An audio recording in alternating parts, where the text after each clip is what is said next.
gusto kang maging big winner.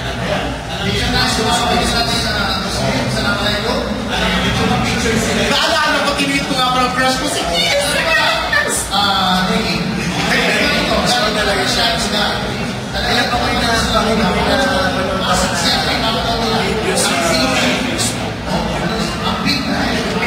sila na kayo I'm good or line? Ano doon? sa pangalan sinabi nila Nalalalit ko kay Marco.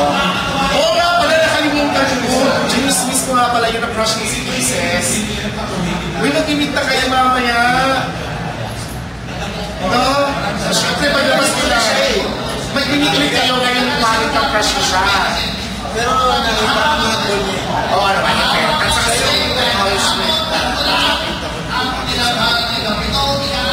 tingin mo kung about kamatch ka niya, magiging close kay Kisses.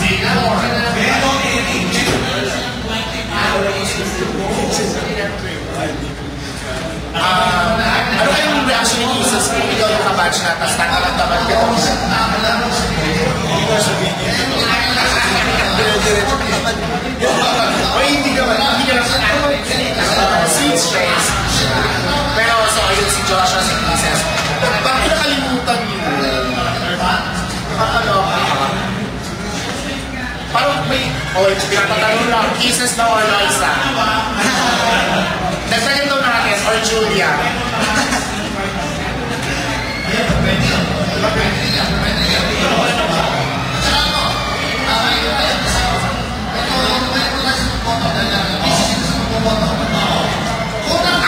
May secret kami. Pero ayun na, abangan natin kung sino magiging winner. Pero syempre, boto lang ng boto para mamaya wala na kung saan ang nega kasi wala naman po talagang dayaan na nagyayari. Wala pang confirmation. Close na daw. Ay hindi, kaka-open na kayo. Kasi kagabi, nung na-reveal, hi Miss Yasmin. Kailan yan? Anong date? Close na daw. Anong date? Anong oras? Ay, sige nga, iboto mga kayo kahit hindi kasi syempre kanina sinabi ng host natin habang bumukas ng batuhan kaya ginawa si Joshua kakabukas na so siguro ngayon meron na lang tayong 20 minutes para bumoto. Next na ako. Ba't ang dilim naman ang ano? O ayan ha, doon sa mga nagre-reklamong walang confirmation, syempre po, napakarami kong nag-text. Kung ang traffic na hindi nawawala sa EDSA, syempre nagtatraffic po sa network. Yung mga network po natin nagtatraffic sa dami ng bumuboto, okay? Pero nakita ko po yung binoto ni Joshua, nag-BB Kisses po siya. Pero ano ha?